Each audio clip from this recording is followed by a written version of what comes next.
সংবিধানের মধ্য দিয়ে শহীদ আহতদের রক্তের উপর দিয়ে ইসি যদি পুনর্গঠন না হয়, বাংলাদেশে কোন ইলেকশন জাতীয় নাগরিক পার্টি করতে দিবে না ইনশাআল্লাহ। আমরা সেখানে বলছি, আপনারা দিয়েছেন জনগণের সামনে, সেখানে আপনারা বলেছেন যে ইসি পুনর্গঠন করতে হবে, সাংবিধানিক প্রতিষ্ঠানগুলো গঠন করতে হবে।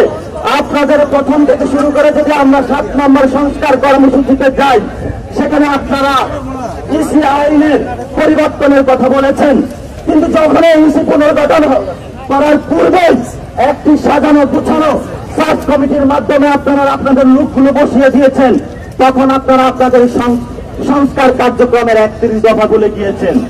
এই 31 দফা হলো জনগণকে বোকা বানানোর কিছু কাগজপত্র।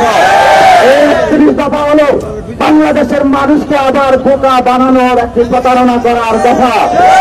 এই 31 দফা বাংলাদেশের মানুষের কোন আকাঙ্ক্ষা ধারণ করে না।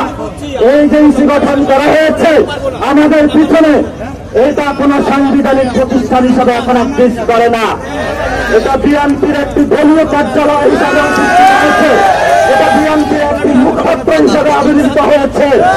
আমরা জনগণের পক্ষে ইন্টারিমকে গভর্নমেন্টকে বলবো, জনগণ আপনাদেরকে ক্ষমতা দিয়েছে, জনগণের ম্যান্ডেট নিয়ে এসেছেন, রক্তের ম্যান্ডেট নিয়ে এসেছেন।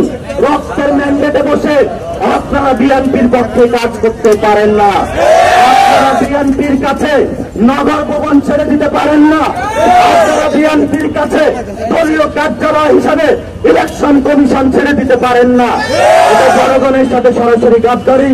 এই জন্য আমরা বলি, পক্ষপাতগুলো যে ইস্যু রয়েছে তা পুনর্গঠন করতে হবে।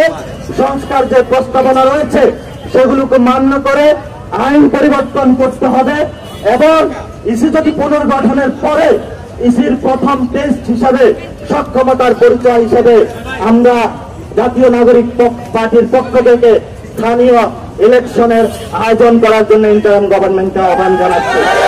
এই স্থানীয় ইলেকশনের মধ্য দিয়ে বাংলাদেশের বর্তমানে যে সমস্যাগুলো রয়েছে, বিভিন্ন জায়গায় মানুষ হাহাকার করে ঘুরে বেড়াচ্ছে, এনআইডি সার্টিফিকেট পাচ্ছে না, বিভিন্ন জায়গায়